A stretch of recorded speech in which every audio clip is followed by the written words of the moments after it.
Rahim.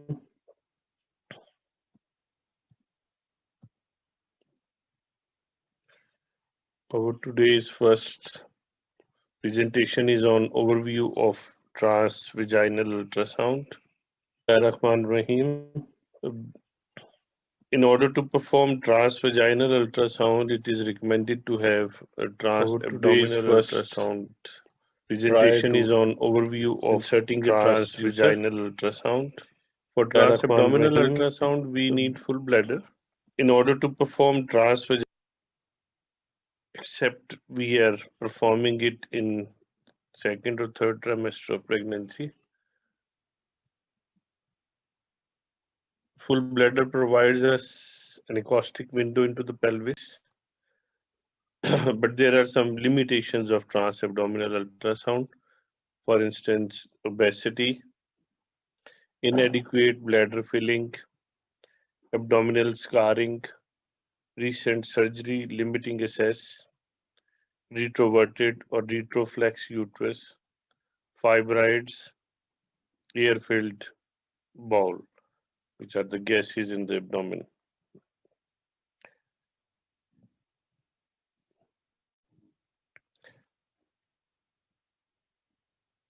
This is how we perform transabdominal ultrasound to assess the uterus and ovaries. Once the transducer is at anterior abdominal wall, we will be getting the anterior wall of urinary bladder with urine filled, which is fluid filled urinary bladder, and posterior to that will be the uterus. Vaginal ultrasound, it is recommended to have a trans. Once we magnify, we can see this is how on transabdominal ultrasound the endometrium will appear.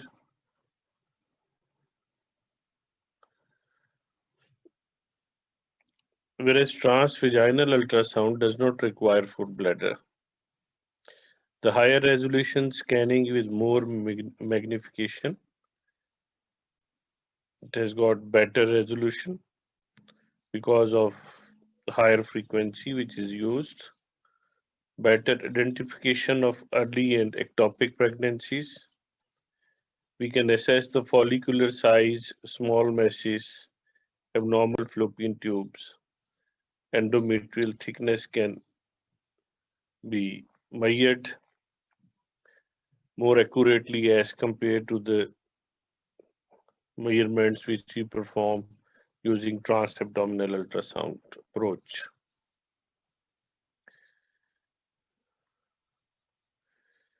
This is how the transducer is placed for TVS, and we will get part of uterus. We have to keep in mind that the transducer is like a torch, and the sound waves which are being emitted are like the torch light. So it will be spreading in different angles, and we will be able to visualize the structures which are in front of these sound waves which are emitted. If we compare transabdominal versus transvaginal ultrasound, you can see this is transabdominal. Although the uterus and a sac inside are visible, but if we use TVS, it is better improved resolution, and we can get better study of the structures which are required to be studied.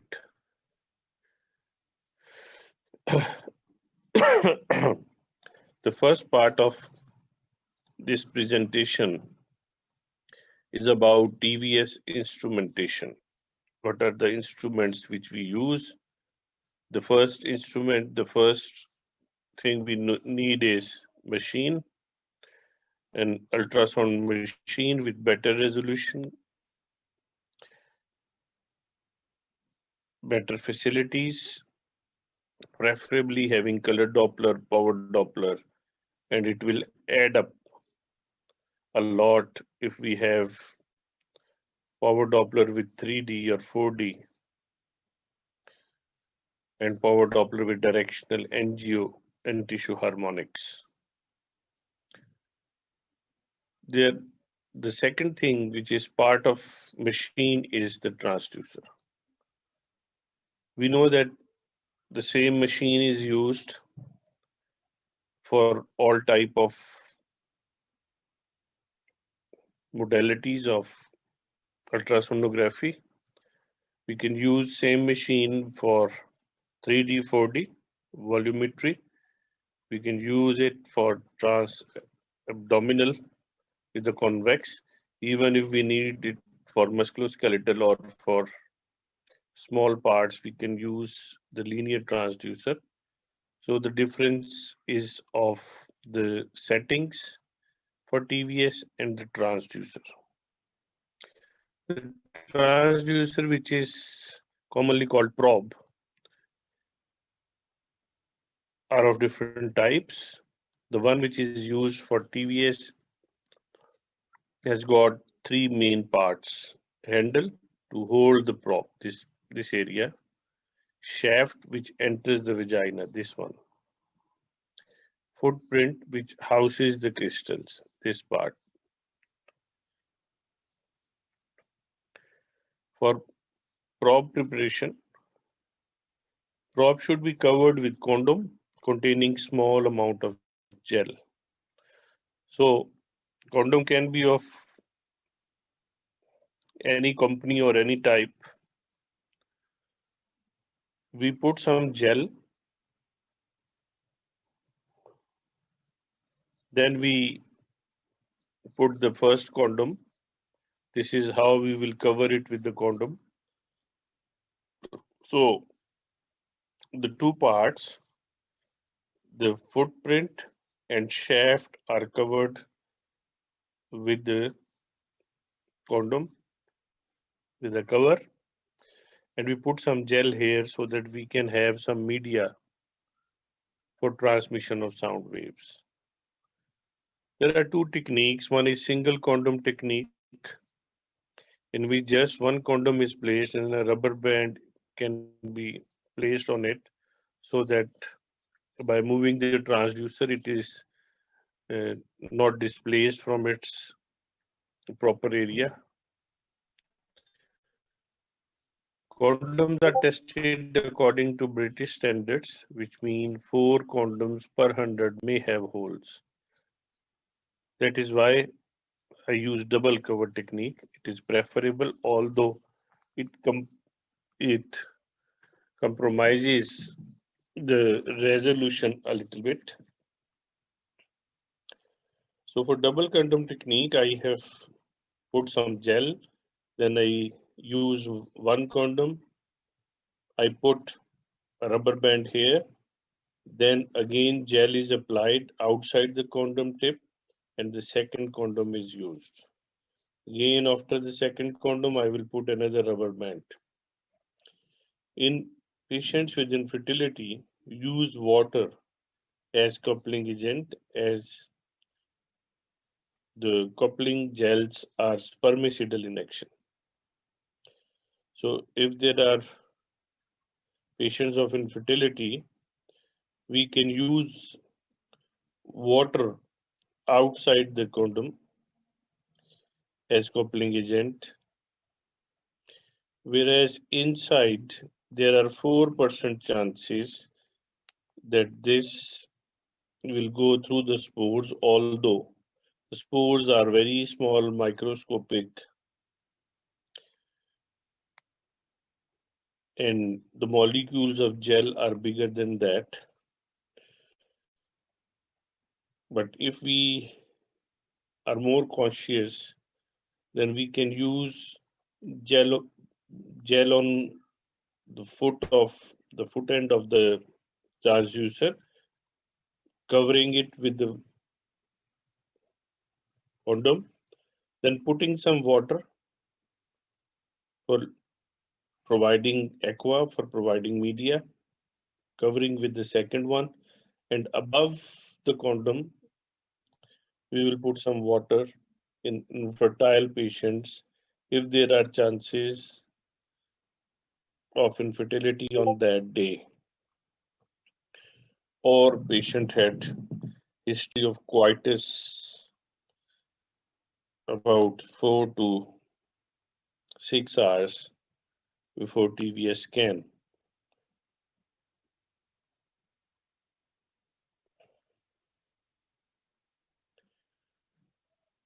Disposable gloves should be worn because the meticulous disinfection between uses is required, and papilloma viruses can remain infectious for 48 hours outside the body. So it is better to have disposable gloves to avoid any infection. According to manufacturer's directions, the probe should be disinfected in Sidex solution for 10 to 20 minutes or washed with soap or water. It depends upon the instructions of the manufacturer of machine or transducer. Then after instrumentation, we have techniques.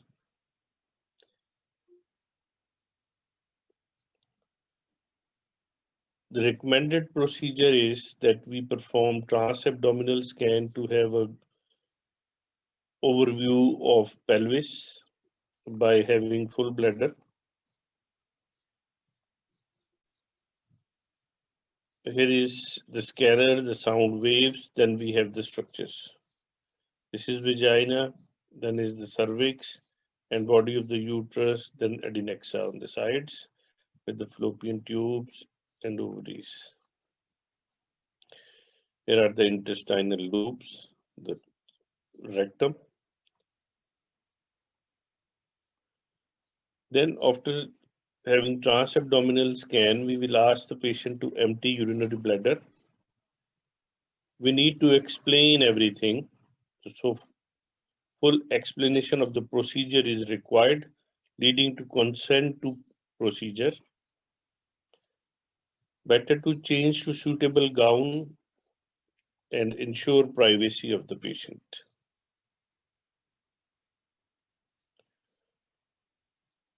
Then is transducer preparation. Apply gel to cover. Apply cover to the transducer. Smooth out any air bubbles. Air bubbles will degrade image considerably. Apply lubricant. Lubricant can be commercial gel, water, or sterile gel.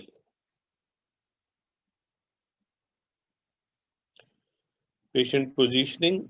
Preferably, patient is required to be supine on the couch.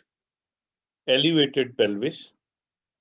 We can elevate it by putting foam pad or pillow if no gynae table is available. If we have gynae table, that will be better. Otherwise, we put a foam pad or pillow under the buttocks of the patient. The knees are flexed and suitable drap cover is required. This is the lithotomy or gynae table. The knees are flexed, and if the male radiologist or gynecologist or sonographer or radiographer is performing TVS, female attendant is required. So in radiology department, main sonographers need female attendant. And even the transducer, the probe can be inserted by sonographer or patient herself. This is how it is inserted, and it will be the location. The urinary bladder must be empty. This is the pubic symphysis, the female urethra, and here is the transducer, which remains in vagina. It is transvaginal, means it remains in vagina. It will not cross the external os. It will not go into the cervix. It will not go into the endometrial cavity. So if there is pregnancy, it is not going to enter into the endometrium or even cervix to touch or to abort that pregnancy. So there are many misconceptions. Observe, monitor during insertion. Evaluate vagina first because you are entering your transducer into the vagina. This will help you for orientation. The head of the transducer, there will be head at the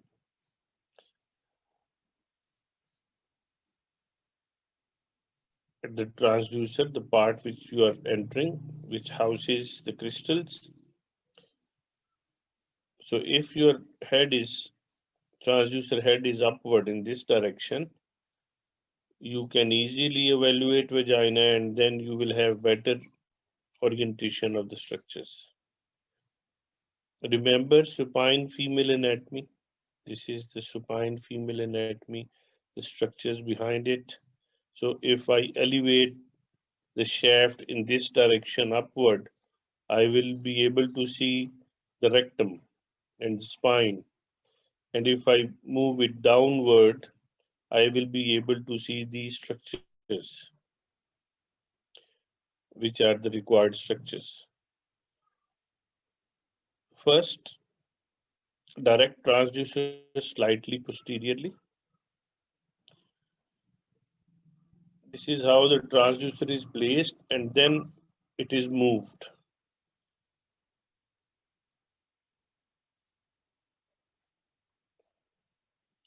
So the transducer head is upward and then the first step will be to move it towards the right side of the patient.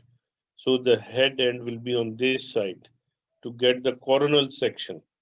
By putting in this direction, first I will see the posterior fornix by moving this shaft upward. Then I will move it downward to see the uterus in sagittal view, in the longitudinal view. And then I will move the transducer in this direction to see the coronal view so that I can have the right and left concept. This is how we can have orientation, that if the uterus is anteverted, my transducer is in the vagina.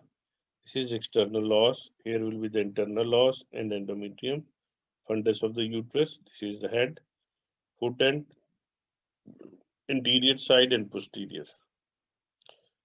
And the field of view of the sound waves is represented by this area. This is whole field of view. So we will be easily successful to get a proper view of anteverted uterus. On ultrasound, it will appear like this. So our transducer is almost here in this direction. From here we are looking, we are getting the longitudinal view. This is a scan which was done at 10th day of cycle. Then we, for retroverted uterus, this was anteverted and anti-flexed uterus because the flexion is at external os, which is the junction of cervix and vagina, and version is the angle between cervix and body of uterus at internal os. So this is anteverted, anti-flexed. Version is here, flexion is here. Here we have retroverted, retroflex uterus. And when we put the transducer, we will move it a bit upward so that we can see the body which is going towards the posterior side. And on ultrasound, on our monitor, we will be able to find this type of view in which it is going towards your right side. whereas anteverted was this one. So long sections of vagina, cervix, and uterus for sagittal imaging. This was the sagittal imaging which we saw, this one. So midline endometrium is visible, left and right orientation is possible. Sagittal section of pouch of Douglas is possible, and sagittal section of ovaries and adnexus are.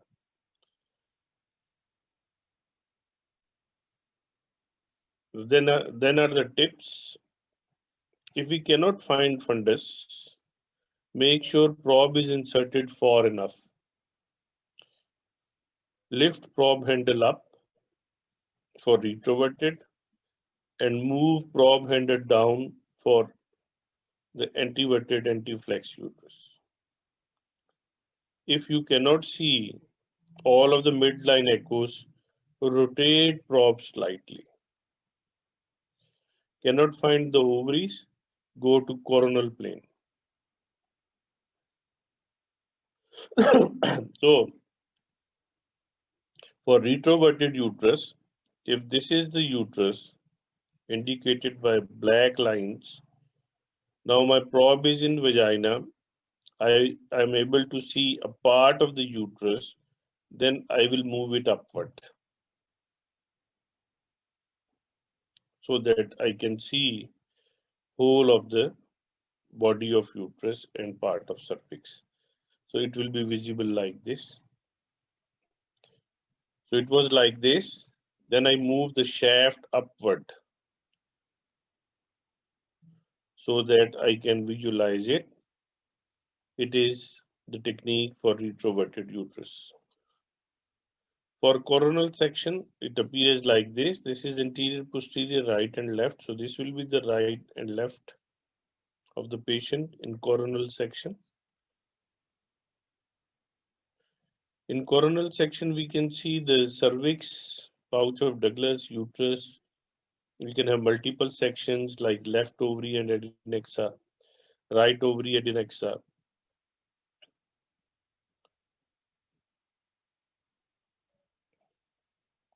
The tips are for retroverted probe handle upward, for anteverted probe handle downward. For ovaries, pull back slightly, move probe into adnexa. Keep uterine side wall and pelvis vessels in view. Sweep probe handle up and down gently. Apply light pressure on anterior abdominal wall with other hand. So if there are gases, we can put left hand on the anterior abdominal wall to compress it a little bit so the gases fade away. Remove the transducer cover. Careful disposal is in suitable container, which is a dustbin. Wipe probe with soft tissue. Clean with soap and water. Be careful not to immerse handle or cable. Disinfect according to AIUM or ASUM guidelines, which are the guidelines of American Institute of Ultrasound Medicine or Australian Society of Ultrasound and Medicine. They have given guidelines, but be aware of manufacturers' instructions about disinfection also. Withdraw the transducer gently, provide suitable cleaning material like tissue papers. Ensure privacy if she is changing the gown. The next is sonoanatomy with TVS. Here you can see when we are inserting the transducer in vagina, we are able to see part of the uterus. These are the fallopian tubes, ovary, urinary bladder, rectum. So I will move my shaft downward to see this part also.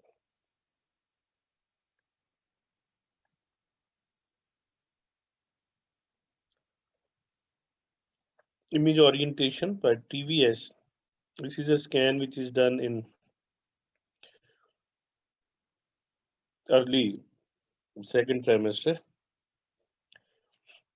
This is the external cervical os. There will be on this side, this will be the vagina, as the transducer is in vagina. Cervical canal and internal cervical os. This is placenta and edge of placenta. We can measure the distance if required. Here are some fetal parts and amniotic fluid. So anteverted uterus on grayscale and anteverted uterus on power Doppler. We are not getting colors here or here because the color box is on at a specific area. This is retroverted on grayscale and power Doppler. Here you can see the cervix of the anteverted uterus. This is the fundal side. Here is the fundal for retroverted, and we have the endometrial linings. In coronal view, we can get ovaries. These are the ovaries, the on right and left side. If we get this type of view with color Doppler, these are the iliac vessels, and an ovary with a follicle which seems to be almost mature. By TVS, we can also assess the female urethra. This is the urinary bladder and female urethra. We will look at its wall and we can put colors to diagnose the acute inflammation of the urethra. Then comes TVS indications and applications and overview. The advantages are the TVS is having better beam mode resolution, typically 6 to 7.5 megahertz, more accurate diagnosis, high color and Doppler sensitivity, easier to accurately place sample volumes. It is fast, well tolerated. It can also be used as a palpation tool. Disadvantages, it has limited depth of field. Like we have to move it to see the posterior part or the extreme anterior part of the pelvis. It is organ specific. If you want to see the ovaries, it is not necessary that along with the ovaries, the uterus or whole of the uterus will be visible. Limited transducer movements, new transducer techniques overcoming these problems because their head the houses crystals and head can even move in some limited angles. Applications are suboptimal transabdominal study in obese patients, retroverted uterus, poor bladder filling, excess bowel gas, and pelvic adhesions. Like here is the case of a female having retroverted uterus and she was obese, 136 kg. On abdominal scan, even the uterus was not properly visible. Whereas by TVS, you can see the gestational sag, the double decilute reaction, this one, and a yolk sac inside. In gynae, we can have applications of TVS like for assessment of endometrium, anatomical anomalies, follicle tracking, uterine masses, adnexal masses, and cul-de-sac fluid.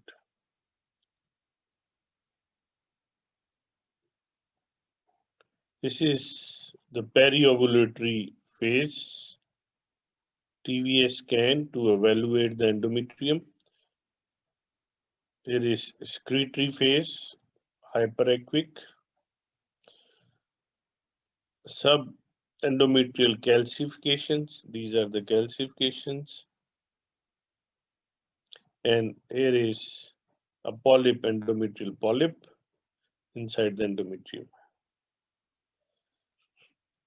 We can also use TVS to assess the anatomical anomalies like the bicoronate uterus. One is showing endometrial thickening, the other is having a gestational sac. We can use it for follicle tracking. This is normal ovary with multiple follicles. One of the follicles is larger, then is stimulated and hyperstimulated follicles. We can also use it for diagnosis and differential diagnosis of different uterine masses. These are all TVS scans for carcinoma. Here is a mass, and here you can see by using color Doppler, there is excessive flow within this mass in the endometrium. Trophoblast. Here is trophoblastic invasion, and on power Doppler, excessive flow is seen. AV malformation, mixing of colors showing higher velocities. This is AV malformation. So on grayscale, it will be difficult. If we use TVS with color or power Doppler, things will be more easier and the diagnostic accuracy will improve. Hematometra, then hydrated form mole, and performing sonohysterography for this case, it looked like thickened endometrial cavity. By putting saline through a catheter, performing sonohysterography, we can see the structure which is lying inside, which can be a polyp or a mass. We can use color Doppler to confirm the diagnosis.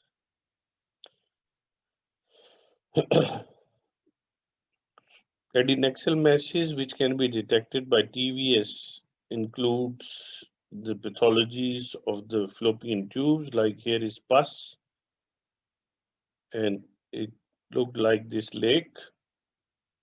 Here you can see clear debris in the tube. Here is part of the uterus visible. For intrauterine devices, you can use TVS. This is Lippy's loop, and here is its string. PCOS, polycystic ovaries, multiple immature follicles are there. You can see excessive by TVS. On transabdominal scan, the things were not clearly visible. This looked like ovary. But look at this by TVS, which is organ specific. We can find a sure follicle in this ovary, which was not visible on transabdominal scan. This is a transabdominal scan. For adnexa, these structures are not clearly differentiable, and on TVS, we were able to diagnose it as a dermoid cyst. Again, transabdominal scan versus a TVS scan, you can see a very clearly visible dermoid cyst. Here it was by transabdominal, this is transabdominal, this is transabdominal, and by TVS, it is very clearly diagnosed. Then comes TVS Uterine Assessment. By transabdominal scan, the uterus looks like this. And here we have the inverted uterus, the endometrium, and you can see the outline very clearly, and normal endometrium. We can use TVS for assessing different stages of the endometrium during menstrual cycle. So when the endometrium is in menses, in menstrual phase, walls prominent with blood in the cavity. The walls will be prominent. The wall thickness will be 2 millimeter, around 2 millimeter, and we will get blood inside. Then is the proliferative phase, early proliferative and late proliferative. The thickness is from 4 to 8 mm. Here you can see the endometrium, which is early proliferative phase, and in late proliferative phase, here it is. In secretory phase, hyperechoic thick with a hollow around it at endometriomyometrial interface. This is the endometrium, and this will be the endometriomyometrial phase.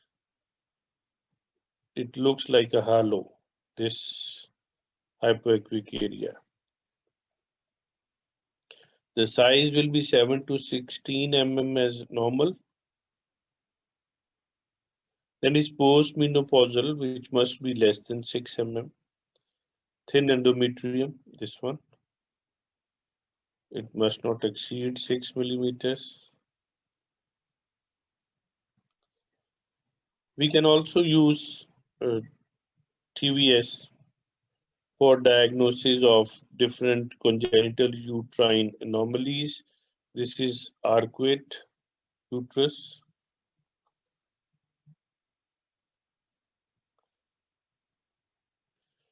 Then we have aplastic uterus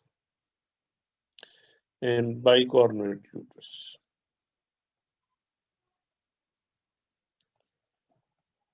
A large myoma with color Doppler.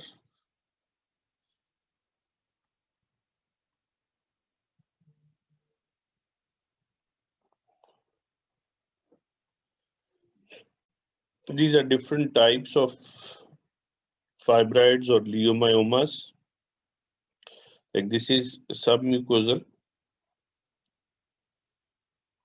subserosal, intramural, which is within the muscle, which are usually myomas.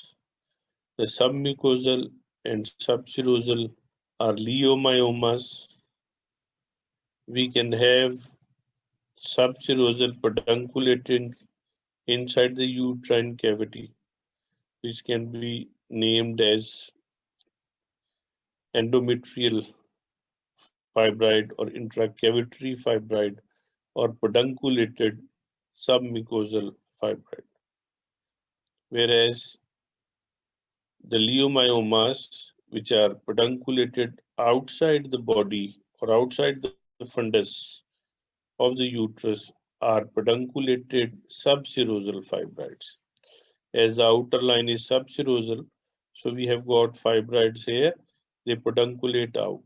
They are leiomyomas because they involve the muscular layer as well as the serosal layer.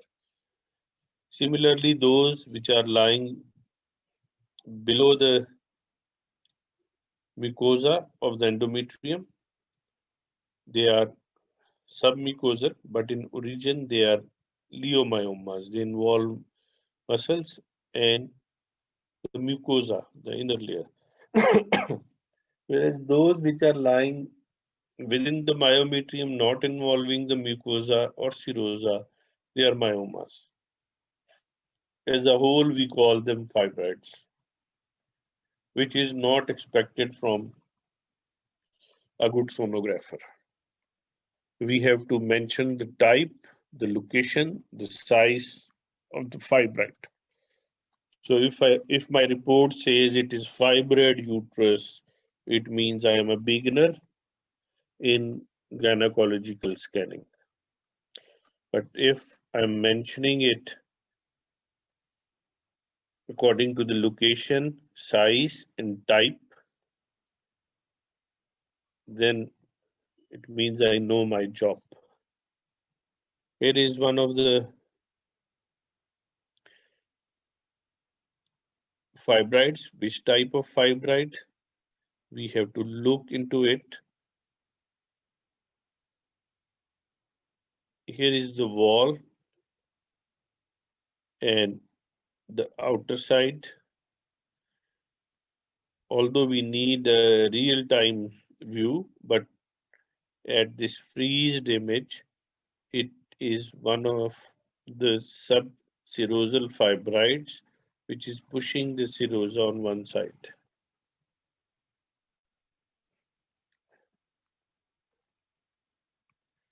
This is another scan in which you can see the fibroids, and here is a myoma, which is inside. If it is touching or pushing, it will be leiomyoma. If it is touching or pushing the endometrium, then it is leiomyoma.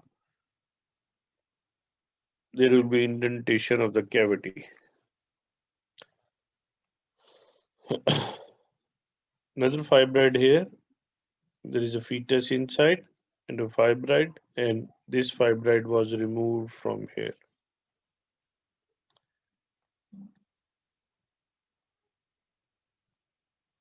The case of endometrial hyperplasia and small multiple cysts in the endometrium with hyperplasia. This is the peduncle of the polyp and endometrial polyp inside. This was that polyp. Endometritis, inflammation of the endometrium by TVS. You can see this is giving shadowing. The slides are upside down.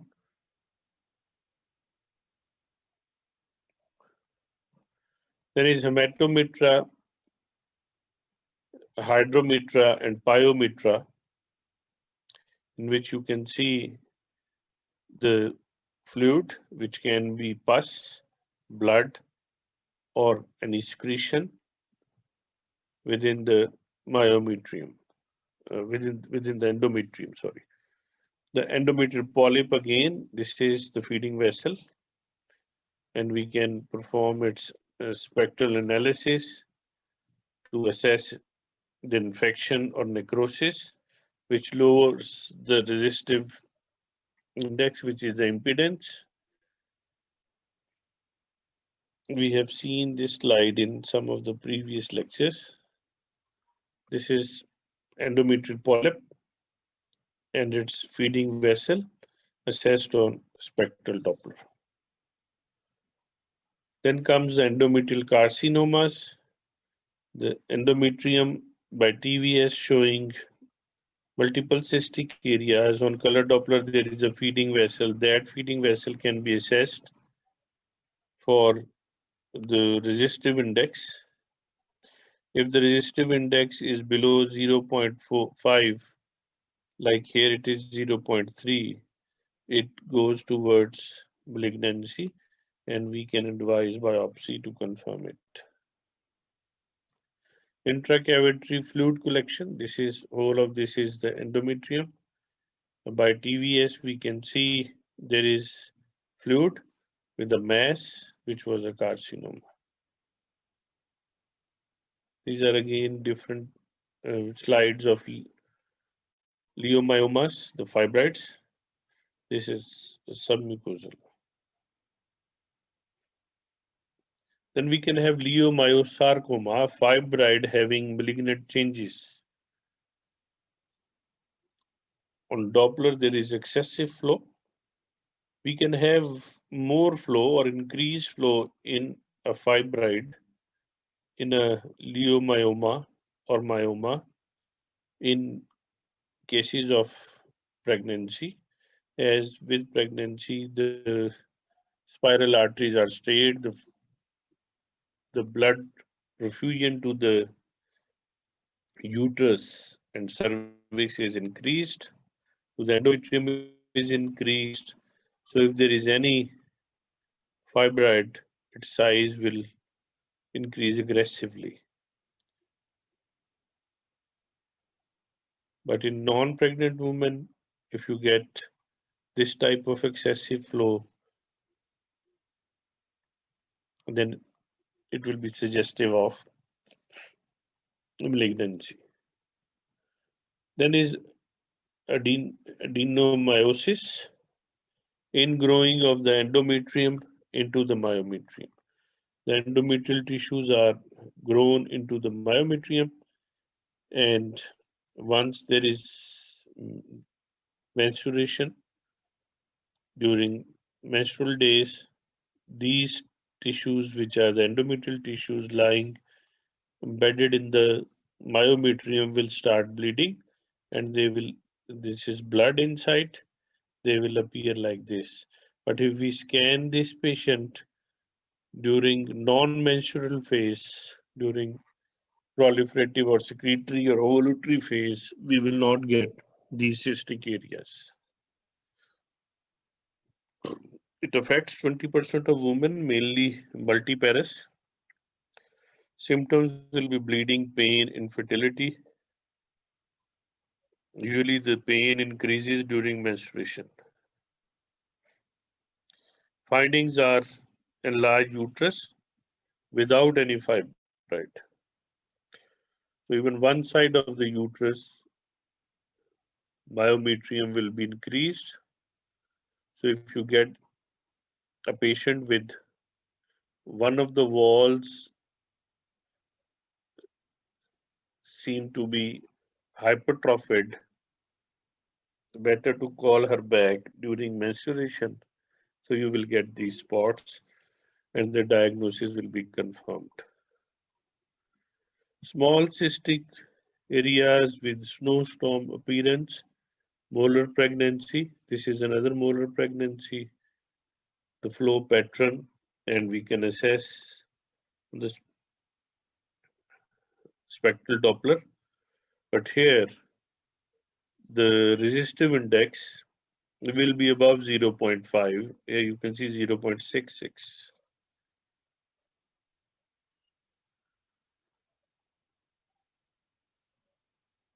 We can also find the intrauterine contraceptive devices. We have seen a slide before. These are different types of contraceptive devices. We can measure the distance of the upper part of the device from the fundus of the uterus. So if we put contraceptive device under ultrasound guidance, the accuracy, safety will be far better. So here you can see the endometrium. This is a device, contraceptive device with a gestational sac because it is displaced. IUCD is in the cervix. So endometrium was empty, allowing the gestational sac to embed the endometrium. Endometrial Adenocarcinoma, excessive flow on TVS. This was another mass with excessive flow.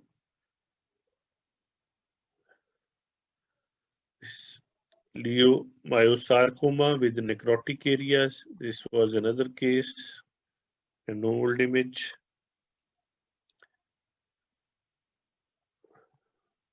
Here is another mass with TVS, real-time TVS, and adenocarcinoma.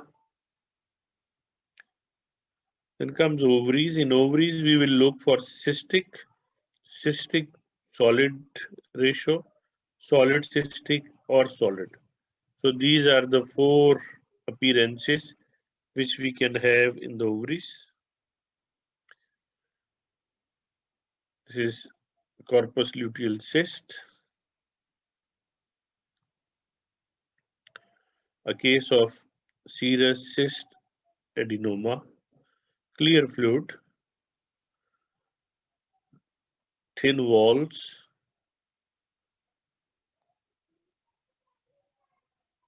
mucinous cyst adenoma, cystic areas, we can get small nodule on the septas. If we put colors, we can get some color flow. This is dermoid type of ovarian cyst. Now here you can see the ovary and a para-ovarian cyst. This is ovary and this cyst is lying outside, para-ovarian cyst. This is by TVS more better view of the para-ovarian cyst.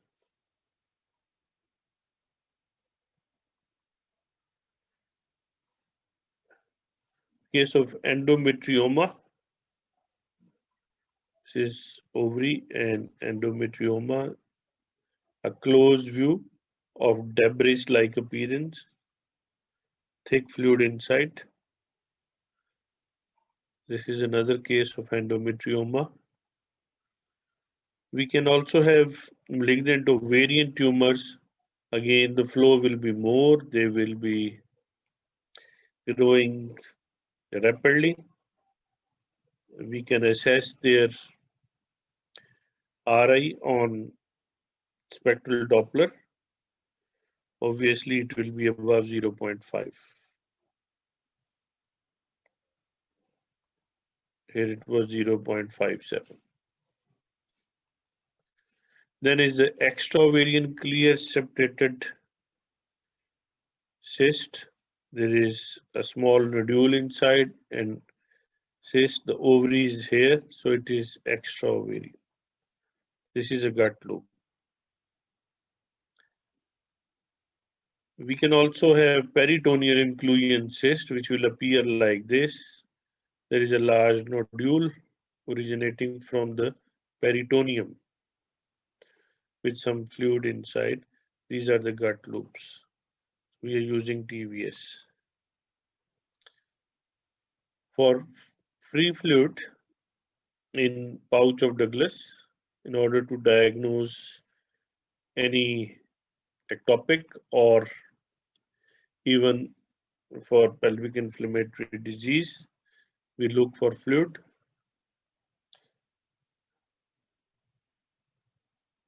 Case of hydrosalpinx, which looked like a cyst, ovarian cyst, but this was fluid in the tube.